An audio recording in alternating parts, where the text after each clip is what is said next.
Hello. I want to talk about my daily routine when I'm actually getting some things together for Marco when I'm going out, leaving the house. But I wanted to also mention that it's not just providing things for your dog when you're leaving, when you're out of the house.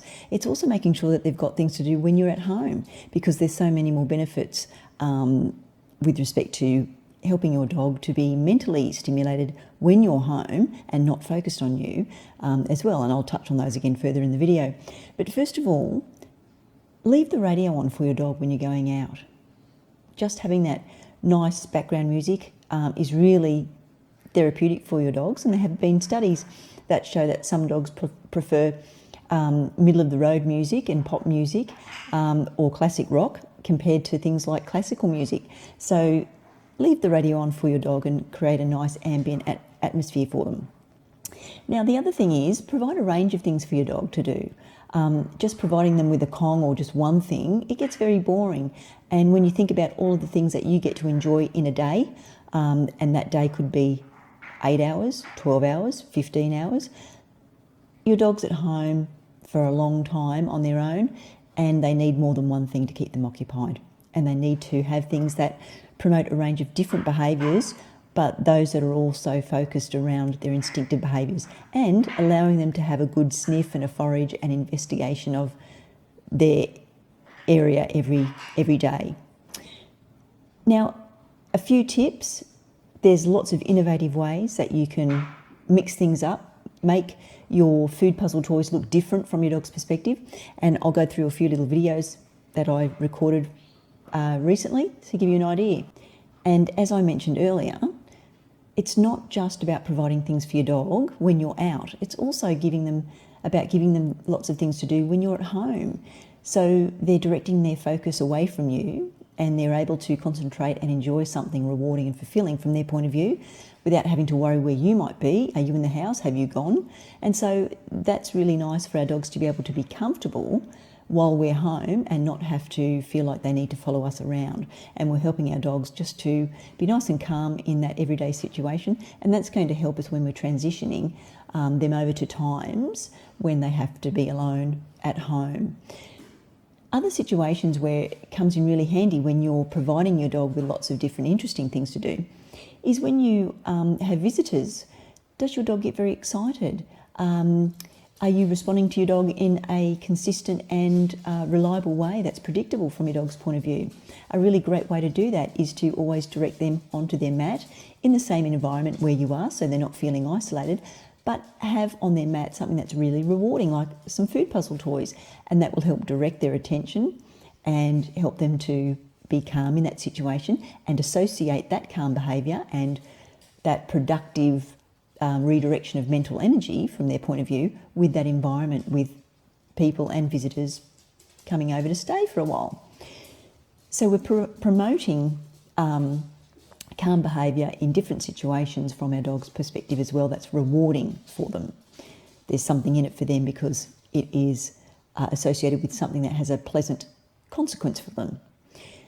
Now I'm going to run through some videos that I thought I'd take of myself just getting into my own daily enrichment routine, if you like, for Marco.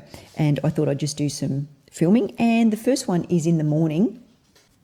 So this is the first video, and I'm getting Marco's activities ready for him before I leave. So here you can see I'm just breaking up some treats. In this case, it's just some cooked chicken, and I'm just popping that into an old pillowcase there for him. I'm wrapping that up. And you can see he's got his licky mat on the side there with just a tablespoon of rice. So I'm mixing up the treats as well, or his food constituents, if you like. And here's his snuffle mat, one of his snuffle mats. And I'm just breaking up some treats and popping that into the snuffle mat. So I'm just popping that one down now for Marco.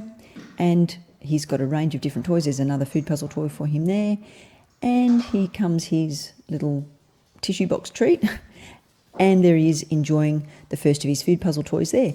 Now I'm going to be getting ready to leave, so I'm going to be placing his toys in various places downstairs along the length of the house.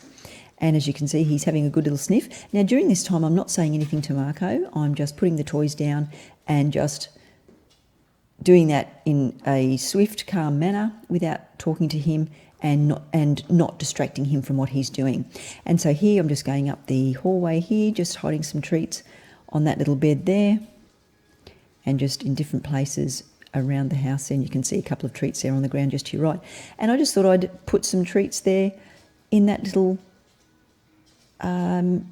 soft toy there for Marco, and I'll bring that back and put that in another place for him, in a different place, because it's usually sitting in that little dog bed there. But this time I thought I'd bring it down and hide it in his other bed, just to make things a little bit more different for him from his perspective. And so just another quick scan. I'm just dropping and scattering some more treats along there for him to find. And the beauty of that is that, and just that little towel there, folding that over so they're hidden a little bit more, and that's basically it. But as you can see, that's keeping his nose to the ground, and he'll actually be sniffing and wandering around, keeping himself mentally occupied and enjoying finding some lovely treats around the house there. Okay, so here's the second video, just showing you where I've placed his toys, just in different areas, scattered a little bit, a few more treats there. There's his snuffle mat, and you can see he's got some food puzzle toys down there. I've also hidden some treats on the skirting boards, around those little skirting boards there on the perimeter of the rooms there for him as well, so he'll find those at his leisure. And there you go, just showing you again where I've just scattered some treats, and Marco's having a little bit of a sniff. I'm trying not to make eye contact with him. I don't want to disturb him from what he's doing because I'm just about to leave. So it's important that you try to provide lots of different things, or even just try to mix them up and make them look different from your dog's point of view. And you might see a couple of examples in this video. But this is a really nice puzzle toy, and Marco really likes this one. He likes to manipulate the pieces. There, I've just finished topping that one up, and this is another one that Marco likes, and he also likes that little soft toy. And these little things are great because you can make them look different from your dog's perspective, and here I am just wrapping that in a towel and putting that in a box.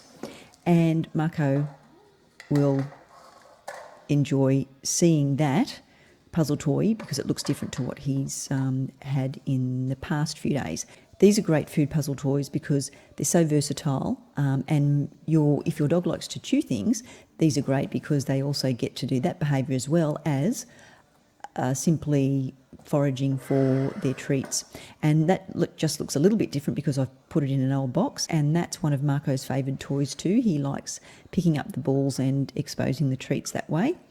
And just another store-bought food puzzle toy. Now, you've seen all these in previous videos, but the thing is, we're just making it look different. And I thought, well, what can I do? I'll just throw that into that little box and make it look different from Marco's perspective, because he likes snuffling through towels and the material there for his treats. But if I can change it up for him and make it look different and increase the degree of difficulty, then it's a completely new toy from his perspective. I also like to spray in various spots Adaptil, and you probably are aware of Adaptil. It's a synthetic pheromone, and it's based around the natural pheromone that the mother dog releases when she's lactating, and emits that to help her puppies have a sense of well-being and calm.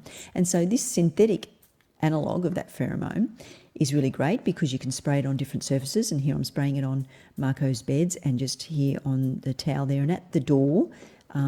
Gee, that needs a bit of a clean. So does the other part of that door leading out to the garage. Anyway, so we're spraying those areas, and when Marco wanders around there sniffing for his treats, he'll get a whiff of that pheromone, and that will help him to have a sense of calm and well-being as well. Now, he does have an Adaptil collar on too, and here I'm just shredding up some chicken there, and I'm just about to distribute that around the room downstairs for Marco to sniff out and enjoy at his leisure. So I just want you to think about all the things that you get to do in the course of a day, and that might be 4 hours, 6 hours, 8 hours.